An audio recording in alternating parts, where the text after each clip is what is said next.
Welcome to Biblecraft. This is a space where we talk real life.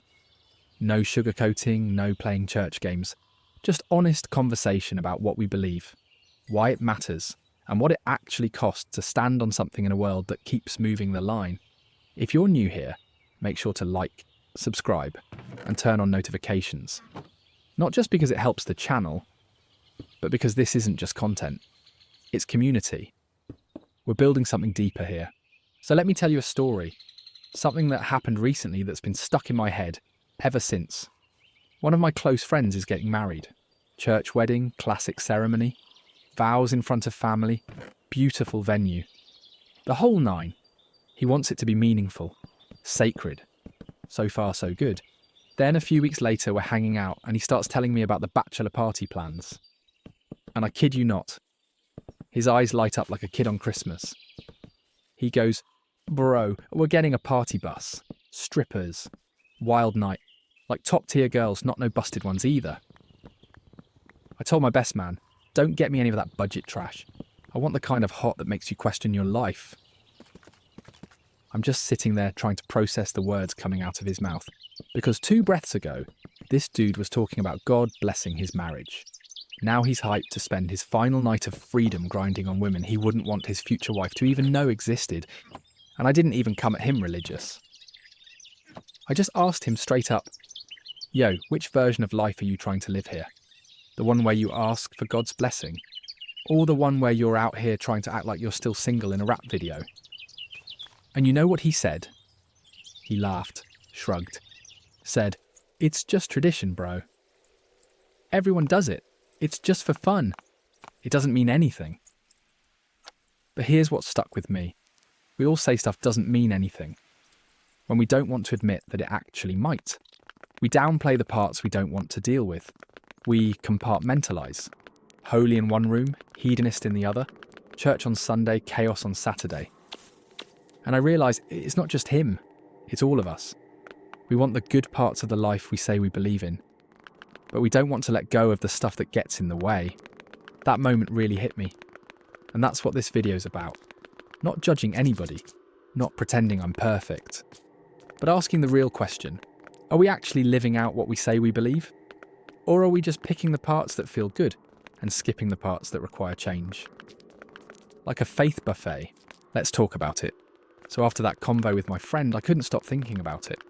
Not just what he said, but how normal it felt. Like, that double life mentality is so baked into how we live. No one even blinks at it anymore. You want the peace and promise that comes with commitment, but you still want to act like you're in the streets for one more night. You want the sacred ceremony, but without the sacrifice. You want God's blessing, but you don't want his boundaries. And look, I'm not throwing stones. I've been there. I've made decisions I knew were trash, and then still asked God to bless the outcome. We've all tried to hold on to things that felt good, even when we knew they weren't good for us. But here's the thing. Real belief? It costs you something. If what you believe never confronts your lifestyle, it's not belief. It's background noise. If your values never make you uncomfortable, they're probably not values, they're just vibes. Think about it. Every meaningful thing in life comes with a price. Marriage costs you your independence. Discipline costs you your comfort. Purpose costs you your convenience.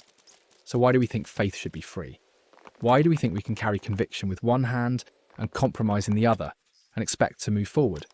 I'm telling you right now, you can't.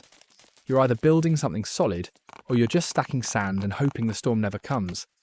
And yeah, people might say, it's not that deep, it's just one night. It's just a phase, it's just fun. But every just adds up. Every compromise becomes a pattern. And eventually that pattern becomes who you are. So here's the question I had to ask myself. And I'm asking you too. What are you pretending doesn't matter? Just because you're not ready to give it up? Because if we're gonna believe something, really believe it, we have to be willing to let it shape how we live. Not just on Sundays. Not just in the quiet moments. But always. That's where we're going next. Let's be real. One of the biggest lies we've been sold is that neutrality is noble. That if you just keep your head down, don't rock the boat, don't offend anyone, and keep your opinions to yourself, you're somehow doing the world a favour. We've replaced conviction with caution, truth with politeness, and we call it maturity. But here's the thing nobody tells you. Neutrality isn't peace. It's just silence with a nice outfit on. And silence? That's not always harmless. Sometimes silence is agreement. Sometimes silence is surrender. Like when people say, I don't want to take sides, or that's not my place, or I'm just trying to stay out of the drama. But when what's at stake is truth, morality, or even your own soul, how do you not take a side? There's this quote I heard, I don't even remember where, but it stuck. If you don't stand for something, you'll fall for anything. That's not just a catchy phrase, that's real life. Because when you stay neutral in a world that's aggressively pushing its own version of truth, you're not actually neutral. You're just passive. And passivity doesn't protect you. It just delays the collapse. You think the pressure to compromise is strong now. Wait until you've been quiet for so long that even you forget what you believe. That's what this culture wants. A generation of people who are too afraid to speak, too uncertain to act, and too numb to care. And the truth is, some of us aren't losing our convictions because they're being ripped away. We're losing them because we're giving them away. Piece by piece, every time we choose comfort over courage. You don't have to shout, you don't have to argue, but you do have to stand. Because every time you shrink back from what you know is right, just to stay neutral, you make it easier for the world to define what truth even is. And if the world defines it, it's going to be a version that costs you nothing, changes nothing, and means nothing. You ready to talk about how to build something that actually lasts? Let's go deeper. So here's the problem a lot of us run into. We feel something's wrong. We know we're meant for more. We want to take a stand. But when someone actually asks us why we believe what we believe, we freeze. We've got feelings, vibes, maybe some half-remembered sermon from 2 years ago.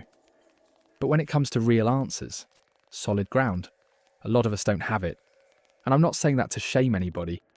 I'm saying it because I've been there too. We're trying to fight with conviction. But we never trained with truth. We're out here in the world dodging opinions, social pressure, cultural agendas. And we're hoping we can stand strong on, Instagram quotes, vague spirituality, a Bible verse we never actually read in context. Look, you don't need a theology degree. You don't need to know Greek or memorize commentaries. But if you believe something, and I mean really believe it, you owe it to yourself to know why. Because if you don't research it, test it, wrestle with it, then your belief isn't yours. It's just a hand-me-down. And hand-me-down faith won't survive a full frontal attack. There's this passage that says the Bereans examined the scriptures daily to see if what Paul said was true. That's wild, and they didn't even just take the Apostle Paul at face value. They checked the receipts. That's what we've got to do too. Question it. Test it. Dig into it. Don't just believe something because your pastor said it, or because your parents believed it, or because it's trending in Christian TikTok right now. Believe it because you've looked into it, you've lived with it, you've challenged it. And it still stood. And honestly, you might not like everything you find. You might find out that real truth requires change. But at least then you'll be building on something solid, not just emotion or tradition, because the world is loud. And if you don't know what you believe, the world will be more than happy to tell you. So do the work. Read, ask questions, wrestle with it. Truth doesn't break under pressure. It gets stronger. And once you know what you believe, you'll stop flinching every time the culture tests you. Because you won't be guessing anymore. You'll be grounded. You ready for the final part? Let's talk about what happens when you stop floating between beliefs. And finally choose a side. So here's where it all comes together. We live in a world that tells you to stay flexible. Keep your options open. Don't offend anyone. Just go with the flow. Keep things light. Be spiritual but not serious. Be moral but not judgy. Believe, but not too much.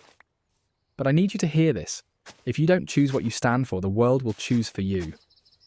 And it will pick comfort over truth, every time. You can't live two lives and call it balance. You can't keep switching masks and call it growth. At some point, you've got to pick a side. Because this world is loud. It's bold about what it believes. It doesn't apologise. And if you try to blend in, if you try to play both sides, it will swallow you whole. That's why the people who change the world are always the ones who stopped pretending. Stopped floating. Stopped living off borrowed convictions. They chose a side. And yeah, it cost them something. But it gave them something back too: clarity, purpose, and power. There's this moment in the Bible where Joshua, standing in front of the entire nation of Israel, says this straight up: "Choose this day whom you will serve. Not tomorrow, not next week, not when it's convenient. Today. Because this isn't just about belief, it's about becoming. What kind of man are you becoming? What kind of woman? What kind of legacy are you building? Are you building something God can bless? Or just something that looks good on the outside but falls apart under pressure? You don't need to be perfect. But you do need to be honest. You need to decide. Because you can't walk the narrow road while clinging to what's behind you. So let go. Stand up. And choose the life that actually leads somewhere." So let me bring it back to my friend. The bachelor party, the church wedding, the contradiction. I could have said nothing. I could have laughed it off, played it cool, stayed neutral.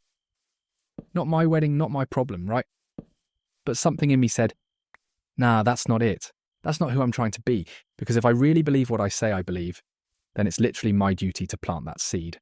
Not to preach, not to shame, but to challenge, to ask the uncomfortable question that might just echo in his head when the music fades and the party's over.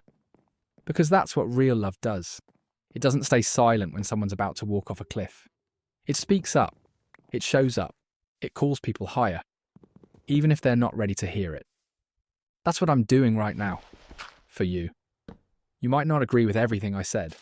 That's fine. But if anything in this video stirred something in you, don't ignore it. Don't silence it. Don't wait for a better time. You've got a choice to make. And that choice, it shapes everything. So choose conviction over convenience. Choose depth over comfort. Choose truth, even when it costs. And if you're ready to walk this thing out for real, not just talk about it, you're not alone.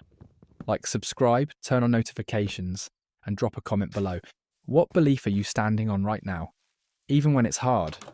I read them. I respond. And we build each other up. Not with perfection, but with purpose. Until next time, keep planting seeds even when the soil looks dry, because one day, that seed might change everything.